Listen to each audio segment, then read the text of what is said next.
রাজাকার রাজাকার গালি দেওয়ার দিন শেষ। মিজানুর রহমান আজহারী। এটা এক অর্থে সঠিক, আবার আরেক অর্থে সঠিক না। সঠিক কোনটা?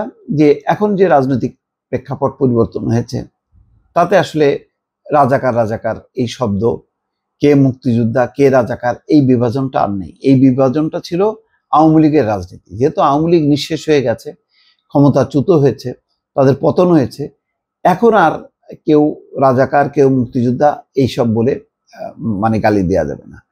এখন ওই যেটা হবে, যদি আপনি বিএনপি বা বর্তমান রেজিমের বিরুদ্ধে কথা বলেন, তাহলে আপনাকে আওয়ামী লীগের দোসর বলবে, ফ্যাসিবাদের দোসর বলবে, ফ্যাসিবাদের সমর্থক বলবে, বা ফ্যাসিবাদের দালাল বলবে, আওয়ামী দালাল বলবে। এটা আপনি সমালোচনা করলে আপনার সর্বনাশ। যেটা মানে আওয়ামী লীগ আমলে আপনি সমালোচনা করলে আপনার গায়ে মানে বিএনপি জামাতের ট্যাগ লাগানো হতো।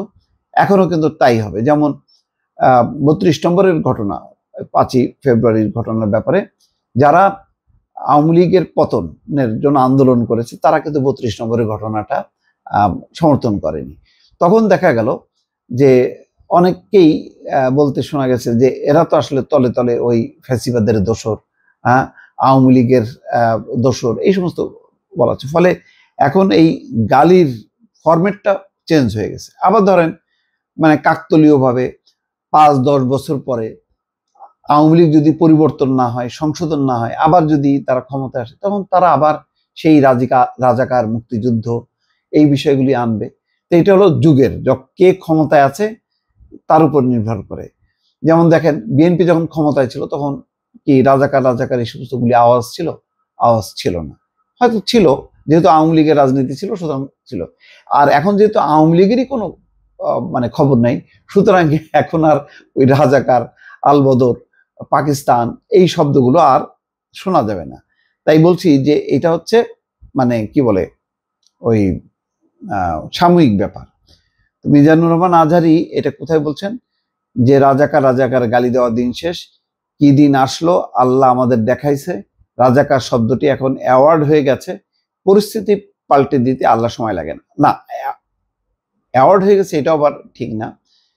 আসলে একটা বাস্তবতা যে মানে বাংলাদেশের মুক্তিযুদ্ধ স্বাধীনতাকে কোনো কোনো রাজনৈতিক দল, আমি জানি না জামাত ইসলাম ঘোষণা দিয়েছে কিনা, এখনো ঘোষণা দিয়েছে বলে জানি না, তারা যেমন তাদের অবস্থানটা কোনোদিন এটা ভুল এটা স্বীকার করে না। আওয়ামী লীগের অবস্থা দেখেন, এই এত বড় গণহত্যার পর তারাও ওই একই রকম, যে তারাও কখনো বলে না যে আমাদের একটা বড় ধরনের ভুল হয়েছে, তারা এটাকে চক্রান্ত ষড়যন্ত্র বলে।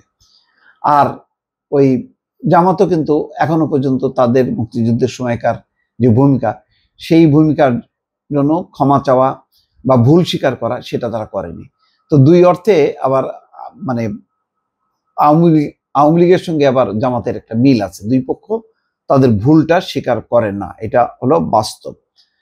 মিজানুর রহমান আজহারী বলেন, আমাদের বলে মৌলবাদী, আমরা আসল কথা বলি, ভালো কথা বলি, দেশপ্রেমের কথা বলি, জনগণের কথা বলি, আমরা মা মাটির কথা বলি, ইসলামের কথা বলি, দেশের সমৃদ্ধির কথা বলি। যাক, এটা এক ধরনের রাজনৈতিক বক্তব্য, কিন্তু ওই কথা ঠিক যে এখন যে রেজিমটা, সেটা কাউকে রাজাকার বলে গালি দেওয়ার সময় না। যদি আওয়ামী লীগ বাংলাদেশের রাজনীতি করতে পারে, তাহলে হয়তো তারা আনতে পারে এই প্রসঙ্গটা। আপাতত এই রাজাকার রাজাকার গালির কোনো সম্ভাবনা নেই। দর্শক ভালো থাকবেন, আল্লাহ হাফেজ।